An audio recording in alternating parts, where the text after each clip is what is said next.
Well, several years ago, I visited the Navy SEAL base on Coronado Island and was invited by one of the instructors to negotiate the Navy SEAL obstacle course. And I did it. So for several grueling minutes, I was leaping over logs and climbing up walls and swinging on ropes. And finally, by the grace of God, crossed the finish line covered in sweat and sand. And I remember as I did it, the instructor informed me that I had completed the course in just under 12 minutes, which was the minimum requirement to be considered as a Navy SEAL. It's pretty exciting. But then the instructor said, let me take a shot at it. And then he proceeded to negotiate the course in under 6 minutes, walking leisurely between each obstacle. And I remember as he did that, I was like, okay, all right, you've clearly had more practice. And then I thought, and let's be honest, he is a Navy SEAL. And I remember over the next 2 weeks, I had to take about 9 Advil a day just to function. And in that moment, I thought, I don't think God built me to be a SEAL. I've been finely tuned by God to read books and explain them to you. And yet, I've been very grateful anytime I've had an opportunity to be around that community. And one of the things that always happens to me as I leave is I start evaluating my manliness and how much of it I possess. And they don't put that on me. They don't write me a prescription for upping my manliness quotient, but I just do it. I leave there and I start to ask myself questions. That's how it presents itself. I start going, when am I going to get proficient with an M4? Like, why haven't I not figured that out yet? Or I'll go, what is my first move in a knife fight? I don't even know. Right now it's, and that doesn't feel right. Or what happens if we need an emergency exfil? I'm gonna have to find a real man to fly the helicopter. I can't do it. Like, what's wrong with it? And I'll do that I go, wait a minute, Ben, stop. Like, if the SEALs are the minimum requirement for manliness, there's not a lot of men in the world. That can't be the right standard. So then that always leads me to the question, well, then what is the standard? What is a man supposed to do? What can one do that you go, that's what a man was meant to do? And ladies, I'm not cutting you out. Let's expand it. What are you meant to do? A human man and woman, what are we meant to do that we can say, I did it? I did what a woman's for, what a man's for. I know what a phone's for. I know what a hammer's for. What are we for? That we could say we have fulfilled our created intent. And let me tell you, the answers we have today, I think, are woefully insufficient. Many people say, well, you just do what you're good at and do what makes you happy. But I'm sorry, any standard that can be successfully filled by a serial killer is not sufficient. I'm good at it, and frankly, I enjoy my job. Yikes, not enough. There has to be a bigger calling than that. And let me just say this, meaninglessness stalks our generation. And I talk to many people that feel that sense of purposelessness that's stealing from them a passion for life, and that's meant to be different than that. We need it to be different. Viktor Frankl, who survived concentration camps in Nazi Germany, said, life is never made unbearable by circumstances. Listen to that for a second and consider who said that. He said, life is not made unbearable by our circumstances, only by a lack of meaning and purpose.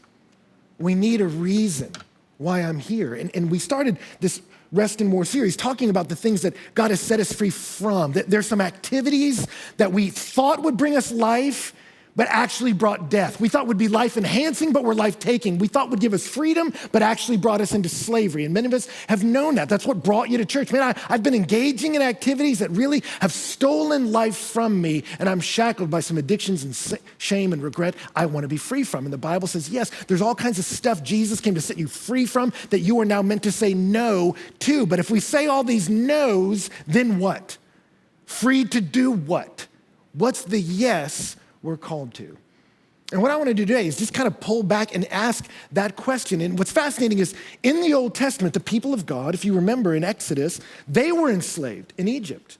And God, by his mercy, sent Moses to set them free, liberated them from bondage. But as he set them free, they began a journey to fulfill their created intent in the promised land. But on the way there, they would gather around and Moses would tell them a story. And he started not with a list of things to do, he started with the very nature of God.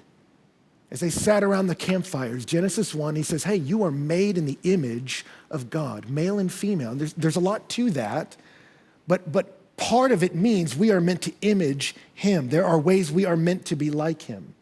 So before he gives us our activity, he says, let me introduce you to the God you're meant to image. And so I want to show us some things that are true about God and then give us some things that are true about us that we're meant to run into that will give us purpose and meaning in life. But to start, if you noticed in Genesis 1, it says in the beginning, God created the heavens and the earth. That's your summary statement. But then you get this strange negative situation in verse 2 of your Bible. It says the earth was without form and void, and there was darkness over the surface of the deep. Now, commentators all agree those are 4 negative words: formlessness, void, darkness over the deep, which creates a lot of speculation. Why is there a negative situation in Genesis 1, 2? What happened between verses 1 and 2? Whole books have been written about what happened between Genesis 1 and Genesis 2. That's when the angelic realm fell, and that's when Satan wrote, and all that. The Bible doesn't get into that there because the Bible's not looking to tell you everything. It's looking to show you a narrative that's essential for you. And so it's interesting. You get this negative situation, and it says the earth is without form and void. In Hebrew, those are 2 words, tohu and bohu, which sound like a clown duo, but they're actually a real problem. Tohu is without form. It means the lack of structure. And bohu is without fullness. There's nothing filling that structure. Think of it like there's no vase and there's no flowers in the vase. There's no structure and there's no life.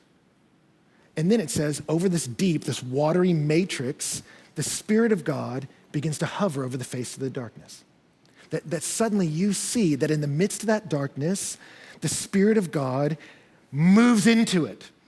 And you see that he begins to enact his will upon the chaos. It's many of your testimony, particularly if you are recovering from addiction. How does it begin in recovery circles? That my life was unmanageable and I was powerless. It's waters of chaos. And then what happened? Someone stronger than me, a higher power, came to exert himself on the chaos and bring in peace. That's what you see in Genesis 1, 2. The waters of chaos, the Spirit of God begins to move over the surface of the water, and God begins to act.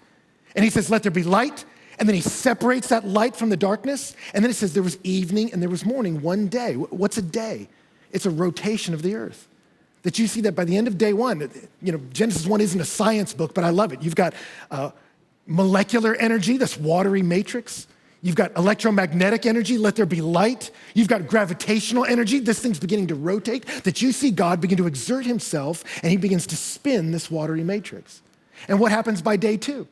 As he continues to spin this water, it says it separates and creates atmosphere. And then by day 3, as he continues to spin it, that water recedes, and it says land appears. And so by the end of Genesis chapter 1, by the end of day 3, you have sea, air, and land. Everything you need to be a Navy SEAL. That's what SEAL stands for, sea, air, and land. But you go, what is God doing? And what you see by the end of day 3 is he's creating the teleological support structures necessary for life. That he solved our first problem, tohu. He created structure where there was no structure. But is it a stifling structure? Is it a big list of rules to hold you down? No. I love day 4 in Genesis. We didn't get a chance to read it, but I don't know if you can have a favorite day. Day 4 is probably one of my favorite days because back then in the ancient Near East, they were taught that the stars and the heavens, all of them were the product of rape and violence. And you are a slave meant to provide meat for the gods. So when you look up in the heavens, see violence and abuse, and you get down there and get to work. And what day 4 says is no. Day 4 says, no, God made these lights in the heavens to separate light from dark and to be signs and for seasons and for days and for years. He says, no, they're giving you signs. It's not showing you you're oppressed, it's showing you where to go. They're for seasons. God is introducing a rhythm into your life. There's a time to plant and a time to harvest. They're for days. God is giving you a time where he wakes you up in the morning and a time he puts you to bed at night like a good dad. You see that this creation isn't the product of violence, it's the product of a loving God who's creating structure so you can flourish. That you know when to rise and when to work and when to rest, when to plant, when to sow, when to harvest. God is giving us a rhythm that's not stifling life, it's actually conducive to life. And then in beautiful imagery in Genesis 1, what do you see happen? Where God has created these teleological support structures, he's built the forms, then you see in the next 3 days, he fills them. Into the air, he puts the birds. Into the sea, he puts the fish, and onto the land, he puts the animals in you and me. And you see in this beautiful poetry, God solves tohu, then he solves bohu. He builds forms, but not stifling forms, forms that allow for flourishing, structure that allows for the teaming of life. And then he slows the narrative down and says, now let us. And you see that God is deeply personal. He says, let us make man in our image, male and female, both made in God's image, co-equal in dignity. God says, let us make them like them. And you start to realize why God was creating all this in the first place. To display his glory? Yes, but to display his glory through a deep relationship with you and me. So I've told the story before. If I had a buddy that got engaged, and getting engaged is very exciting, and they wanted to be pure and wait till marriage to unite sexually, and so a young man who's waiting to have a sexual experience with his wife has a lot of pent-up energy, and so he channeled all that energy into building all the furniture in his home from scratch. It was absolutely incredible.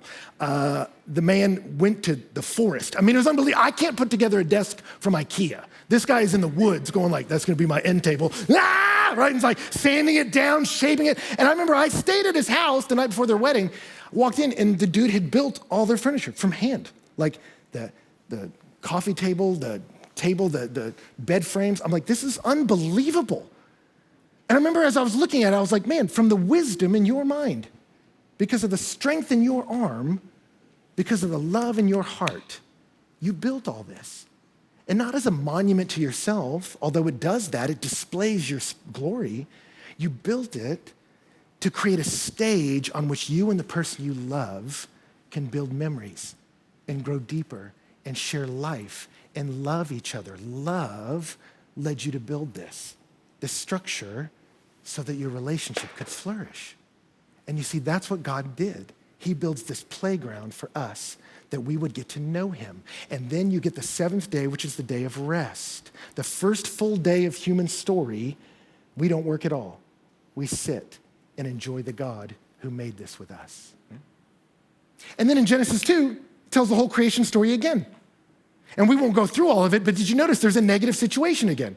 It says, now there was no shrub in the field, no plant of the field had yet sprouted. God had not sent rain on the earth, and there was no man to cultivate the ground. You get four negatives again. No. No plant, no shrub, no rain, no man. And so what happens? God's breath, his wind, his spirit, same word, moves again over the surface, not of all the waters, but over this man, and God breathes with the intimacy of a kiss his spirit into man, and he becomes a living being. And then God creates the man, and what does he do? It says he puts him in the garden to cultivate it and to keep it. God looks and says, it's not good for that man to be alone. And trust me, I spent the last 7 days at my house laying on the floor. It's not good to be alone. You get weird. Just watching Netflix all day. I'm recovering. But he creates the woman, this co-heir in the grace of life. And he says, you cultivate what I've made. What does the word cultivate mean? I'm not a gardener. I had to discover it. What does it mean to cultivate something? Let's say you're in charge of a plant. Lord willing, no one should make me, but let's say you are in charge of a tree. What is cultivating? Well, you take the raw materials under your control, right? Water, dirt, whatever, and you want to create an environment where that living thing can maximally flourish. That's what it means to cultivate a garden. Okay, I got to study this tree. What's going to help this tree come alive? Well, it needs a certain kind of dirt. It needs a certain amount of water. It needs a certain level of exposure to the sun so that it can accomplish all that it has the potential to accomplish, so that it can succeed in all that it was made to do, so that it can flourish and create the best apples. What's cultivating? It's not creating, but it is organizing materials in such a way, it's creating structure so that life can flourish. It's building forms for the sake of fullness. It's being in the image of God. That you see in Genesis chapter 1, God built forms for the sake of flourishing, structure to bless life. And in Genesis 2, male and female in God's image is meant to do the same thing. We build structure for the sake of flourishing. We build forms for the blessing of life. That's what you and I are made to do. That's where you're most alive. That architects are most alive when they build literal physical structures well so they don't collapse on us, so we can accomplish things inside of them. That's what teachers do. They create learning environments so that that child can maximally reach their potential. That's what a parent does. A parent takes the raw materials underneath your control, your money, your time, your influence, and to create an environment where your kid can understand who they are, realize what their gifts are, and maximize using them for the common good. That's what husbands do. Husbands look and say, I've been given a certain amount of stewardship over time, money, energy, resources, and I need to position those in such a way that my wife can flourish as who she's been made to be under God. And that's what wives do. They look and say, I've given a certain amount of control over time, money, energy, resources. How do I create an environment where my husband can flourish under God? That's what a human being does. When I enter into the community, I don't use y'all to try to build my little kingdom. I take the gifts God gave me and I use them so I can create an environment in this city, in this town, in this community where all living things flourish for the glory of God and for the good of those under my influence. Do you see it? That's what you're made to do. If we could summarize it, we could say that you're meant to cultivate in communion with God, with the community. That I know and sit with God, and then I take up the charge given to me by God for the sake of those he made. That I cultivate communion with God and in community. That's what we do. So what does that look like practically? Let me give you 3 ways you can do that, because here's where I want to start. I don't want to start with the community. I don't want to start with the world. I want to start with you. If you are made to be a cultivator, how do you cultivate you? How do you maximize you? Because God calls you to make a difference with the life he gave you. How do you create an environment where you flourish under God? Let me give you 3 things. Number 1 is you need a productive schedule. You need a productive schedule. Surprise! Or some of you are like, whoa, did he just pivot to calendaring? It's not where I saw him going. Yes, because you've been given a certain amount of time and energy. How are you using it, and is it worthwhile? I know for me, I graduated from Texas A&M, Farmers Fight, and when you do that, you are taught upon graduation that you will now proceed to take over the world. You've been given gifts, talents, and abilities far beyond those of mortal men. Now you're meant to go take over the world. And then it's shocking when you get out and get a low-level job. It's a little disturbing. And so I remember I became a youth pastor in charge of 5 children. And it was like, man, I realized I don't know what a youth pastor does. I've got this impulse in me to take over the world, but what does one do? And so I started interviewing all these youth pastors, and they were just giving me all the stuff you're supposed to do. Well, you're supposed to throw pool parties, and you got to cook hot dogs, and you got to go on a retreat somewhere, and you got to show them some funny videos, and you got to play games, and you got to teach sometimes. And so I started making all this list, and I started doing a bunch of stuff. And I was doing all this stuff, and then I realized, man, I don't even know what I'm doing. Like I'm busy all the time trying to plan things. And I remember I would get up in the morning and I'd go, okay, man, I've got to preach that week, so I got to write a sermon. And I would sit down to try to write it. But as soon as I did it, someone in the office would be like, hey, I need help fixing the printer. And I'm like, I'm supposed to help people. I guess I go help them. And so I'm trying to fix a printer, and I don't have a clue how to do that. And then after that, someone's like, you want to go to lunch? I'm like, I guess I'm supposed to hang out with people, so I go have a 2-hour lunch that had no strategic purpose and leave from there, and we ate way too much barbecue, so now I'm tired and I'm sitting down to study and like, oh man, and then someone calls, and so I answer that call, and so suddenly, man, the whole week goes by, and Saturday night, I'm still cramming for a sermon that I gotta preach Sunday, and I look around and I go, man, I am busy, but I don't feel productive. And if we're honest, I think many people in this room and in this town, you have accomplished busy, but I don't know if you've accomplished productive. And I talk to many people that's the way they end their week. They go, man, what was going on this week? Man, I was doing so much. But at the end of the day, my to-do list didn't get any shorter. And that has a sense of discouragement to it, a meaninglessness to it. That, man, I feel like I'm working all the time. I'm like an octopus on roller skates, all this movement, but never forward. And let me tell you something, that discouragement opens the door to addiction. And I talk to many people that they experience that. I don't experience a sense of meaning or purpose in my day-to-day life. And so finally the grind and the tension of I don't even know why I'm working for this person. I don't know why I'm doing this. I don't know why I'm working so hard. They're not even paying me that much. I don't know why I'm doing all this. And so suddenly you need a release from that, and an addiction is waiting there for you. And you begin to move the wrong direction. And for many of us, where it starts is to go, no, wait a minute. My God has made me for a purpose. And he has made me to build structures so that life can flourish. I have to start there. He has called me to cultivate, and it starts with me. How do I look at my life under God and say, how am I built, and how does God want to use me so that I can maximally flourish under God for the good of other people? That's where it starts. I know for me, finally, I got so discouraged in ministry, I started to ask the question, wait, what am I even here to do? And I realized I got to start with the basics. I got so frustrated as a minister, I quit. And I remember leaving and picked up my girlfriend and we drove to this retreat together, and then we broke up on the way to the retreat, and so I dropped her off at her mom's house and showed up at the retreat. I'm like, man, this is a bad start to the weekend. And there at the retreat, I sat with a mentor. I was like, man, I don't know what I'm doing. I got these barbecues that I can't stand, and these kids, I don't know what I'm doing, and the girl's gone. All of a sudden, he was like, man, he said, Ben, you're trying to figure out how to be a good youth pastor. He said, but you don't even know what you're about. He said, you need to figure out why you're here. And then I remember he said, Ben, he said, I exist to walk with God. And he said, and ministry flows out of that walk. I realized how he built me, and I want to use those gifts for the common good. He said, you need a mission statement like that for your life. He said, you can steal my mission statement if you want. I'm like, dude, I don't want to steal your mission statement. But as I began to read the Bible, I was like, yeah, all things are created by God and for God. So I remember I wrote in my journal, I exist to know God, and I exist to make him known. That's how I exist. And so I realized every day, I don't know what to do as a youth pastor, so I thought in the mornings, I'm gonna exist to know God, I'm gonna read his word, I'm gonna get to know him. And if something distracts me from that, I'm getting it out of my life. And I exist to make him known, and I wasn't sure how to do that. But as I was reading the Bible, it's like, hey, greet one another. I was like, all right, I'm gonna greet every high school kid that comes to our church. Hey, look out for others' interests. I'm gonna see if someone has a need, and I'm gonna try to meet it. Speak to one another in psalms, hymns, and spiritual songs. I'm gonna try to speak to them things that are life-giving. And our ministry grew from 5 kids to 10 to 50 to 100. And I remember as it did that, guys would come to me and say, I noticed you got a thriving ministry. Can you give us some of the techniques to success? Like, are you using projectors now, IMAGs? Are you playing certain sort of games? Do you have a technique? And I'm like, dude, I'm just following the instructions.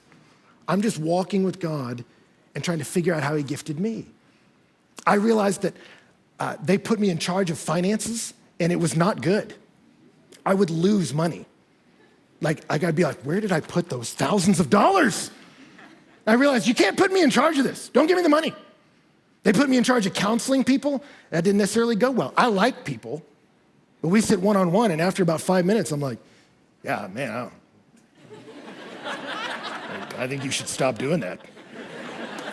I realized I don't think I'm as effective here as I see other people. But you put me up here, I can read something and explain it. And I'm like, well, then I need to do that. And in the morning is when I'm most efficient at studying and creative. I can't really study in the afternoons effectively, so I need to protect the mornings to do this so I can use the gifts God gave me for the sake of you. Does that make sense? That I need a productive schedule for the glory of God and the good of others. So I did something that I want to encourage you to try, church. For me, I remember I looked at it and said, you know what? From now on, I am not a victim to my schedule. Many people sort of accept that. Well, I'm so busy and I have to do this and I have to do that. You're like, whoa, whoa, whoa. God made you to cultivate. The New Testament, Paul said to the Ephesians, make the most of every opportunity because the days are evil. Jesus told the parable of, I've distributed talents, and then I said, pragmatiza, make a profit. That you are charged by God to take the time, energy, resources, and talents he gave you to make a difference for the glory of God and the good of other people's lives. And so you are not a victim to your schedule, church. Can I say it again? You are not a victim to your schedule. You are the master of your schedule. Yeah. Okay, they believe it up here. How about the rest of us? You are not a victim to your schedule. You're the master of it. Under God, he has charged you. Make the most of every opportunity for his glory and their good. So I want to charge you, church, take some time and get out a piece of paper like I did. And I remember writing, what are my roles under God? What are the titles he gave me? I'm a child of my parents. I'm the employee in this certain business. I'm a teacher. For me, I knew that about my gifts. And I began to write out, I'm a steward of resources, which in my 20s, they were a very small amount. But I'm charged by God to steward these resources. And I began to write out, here are the titles given to me by God at this point in my life. Some of you, it's student, leader in this organization, husband, wife. What are the titles by God? And then I just dumped out every task I could think of under those titles. Because many of us come up with a to-do list, but if you're honest, that list is usually just one column of your life, the one you feel the most good about, and you neglect some other ones and you feel guilt about that neglect. I wrote them all out. Here's every title under God, here's every task. And then I pulled out a piece of paper that had the 7 days of the week broken up into 30-minute increments. And I said, I'm gonna take these titles given to me by God and tasks that would fulfill each one, and I'm gonna put them into this week. And I remember as I began to do that, I thought, you know what? I'm scheduling by priority now, not by proximity. That the eternal purposes given to me by God are gonna make it into my everyday schedule. And I started doing that with our interns. We took the 5 purposes of our ministry and made them their purposes every week, and they had to fill in the tasks they were gonna do underneath and put them on their calendar. And I remember these college kids, when they first did it, they were like, man, are we really gonna calendar every week? That's so boring. And I'm like, I want you to try this. And it was the craziest thing. They started to look forward to the calendaring meeting, because they said they would sit and pray, and one of our things was evangelism. We want to tell people about Jesus. So I told them, write the names of kids you don't know what their faith story is. And then we came up with steps. Step number 1 is just ask them, do you have a spiritual story? What's your spiritual journey? Ask them if they know what the Bible's about. Ask if they're willing to have you explain it to them. Ask them if they have any questions. And they would do that. And so they would take the names of these kids and these different steps, and they would plug them into their schedule. And so they weren't just having rando coffees for no reason. They were actually having strategic purpose every week. And they would show up in our calendaring meetings, and then I called him, and then he answered, and then we ate lunch, and then I talked to him, and I did what it said, and now he knows Jesus, and now he's walking with me, and now he's starting. They're like, because they were so amped, not by a calendar, but because they saw the eternal touching down in the everyday. And it just filled them with a sense of purpose. And I want that for you. That you go, God has created you. He's given you certain gifts. He's given you certain stewardship and responsibilities, and he's calling you. Make the most of every opportunity. Make a difference with what I've given you. I've given you gifts and abilities and talents and influence. And so for the glory of God and the good of others, use those gifts. Cultivate your life. For me, I study in the mornings. That's when I'm best at writing sermons. So I don't go to breakfast meetings with people. If you ask me to breakfast, the answer is no.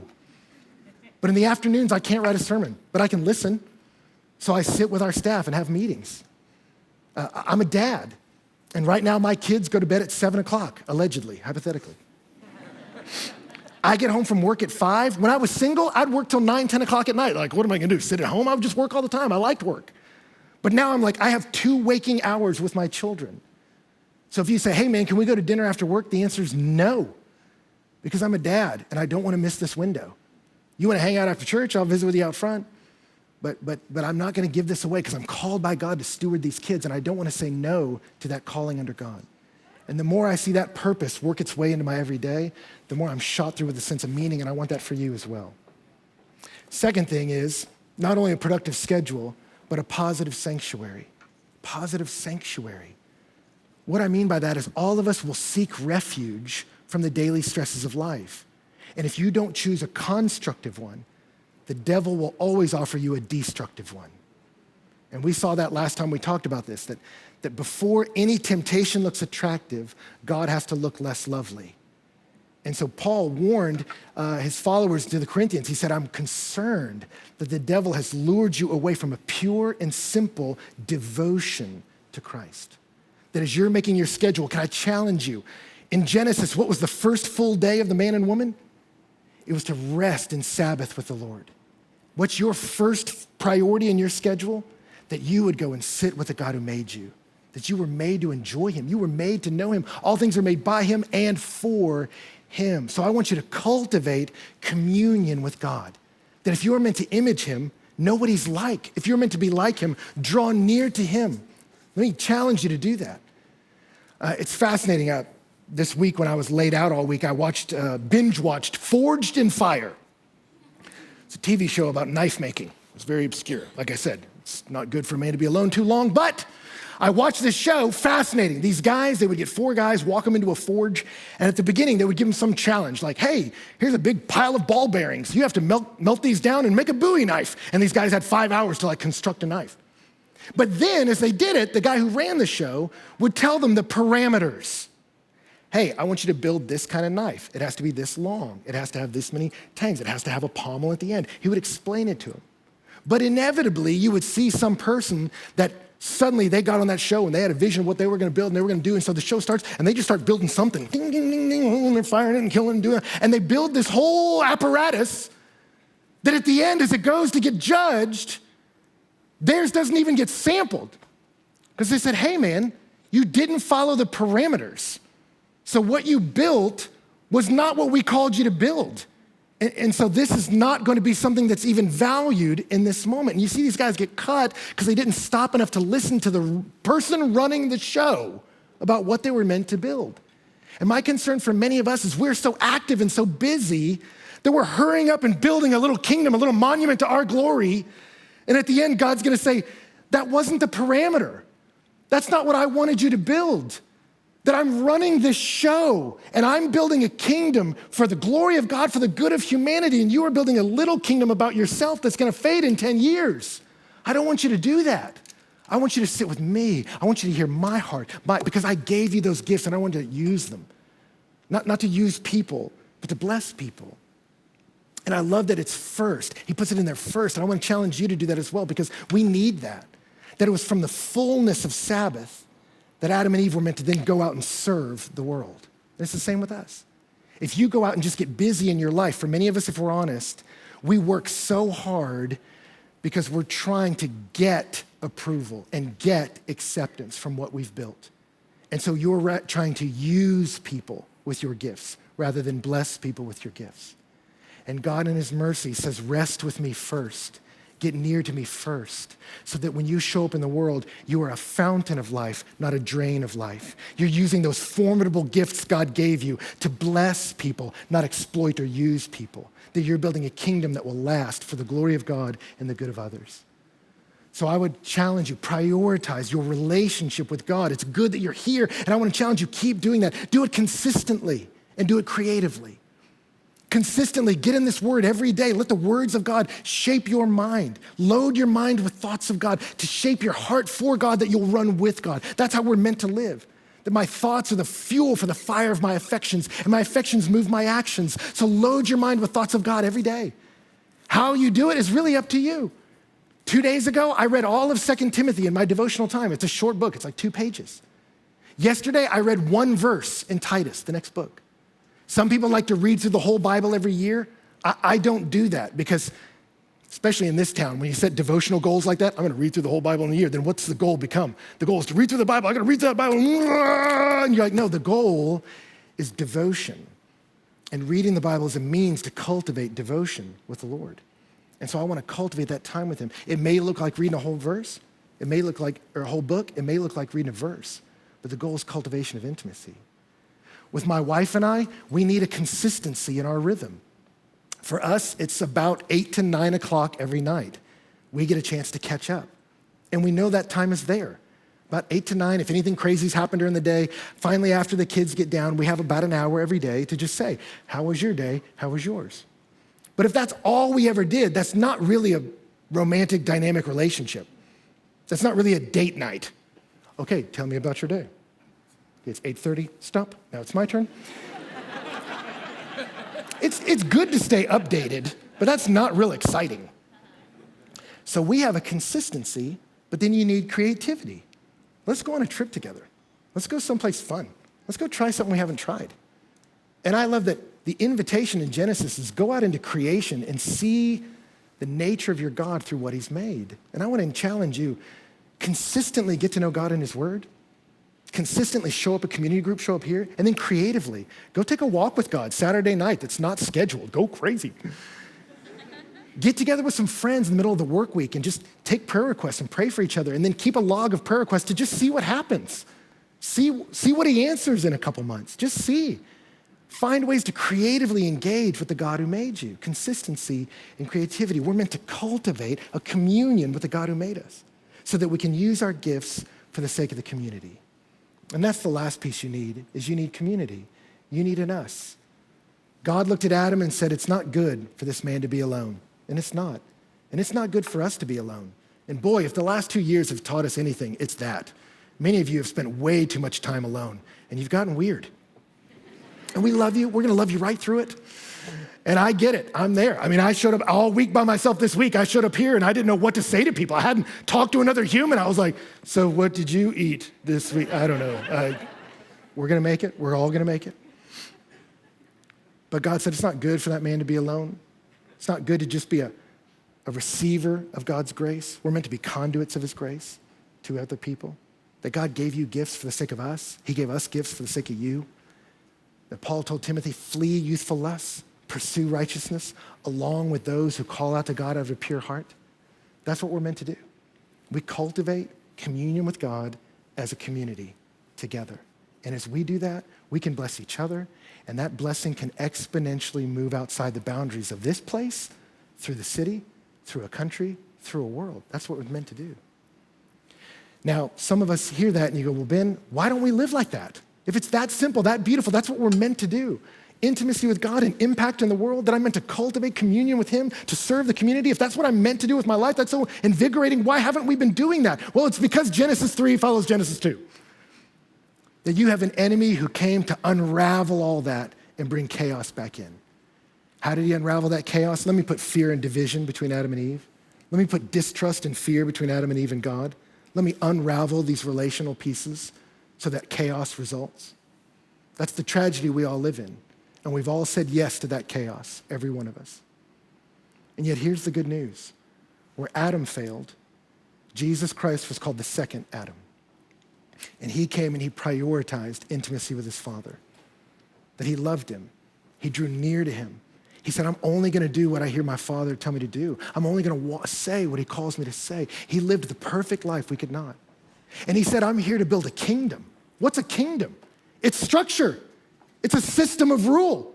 But was it a stifling structure? He said, no, you come to me. And he said, coming out of you will be a fountain of living water. I'm building a structure that's conducive to life. I'm taking the chaos and I'm bringing a kingdom where we become brothers and sisters, loved by God and loving each other. How did he do it? He said, unless a seed falls to the earth and dies, it remains alone. But if it falls to the earth and dies, it bears much fruit. He says, I'll be that seed. I'll drop into the dirt. I'll take my perfect life and I'll bury it under the sin, under the shame that you created, that I created. He said, I'll take the penalty of it and bury it. I'll take the chaos of the cross. I'll take the thorns and thistles and wear them on my brow. But then I'll rise victorious. And I will break the chains of that canceled sin.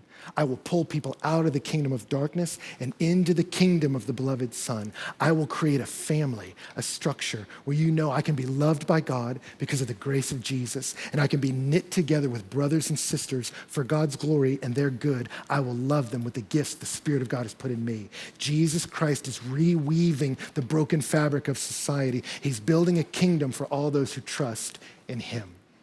That where we failed, he did it right.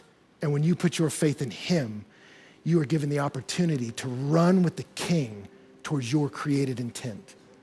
That he purchased for me a relationship with God. I get to know God. He calls himself Father. He calls me friend. That I get to know the grace of Jesus, that my sin and shame doesn't determine my story. I can be liberated to use my gifts for the common good. That in Jesus Christ, we have the opportunity to fulfill our created intent, to be who we're meant to be. Does it start by doing a bunch of good work? No. It starts by admitting the chaos. God, my life is formless and void, and there's darkness over the surface of the deep. But I'm praying that by his mercy, the Spirit of God would blow. That in the same way the word of God spoke in Genesis, let there be light. Paul said that the same God who said, let light shine out of darkness has shone into our hearts to let us see the light of the glory of God in the face of Jesus.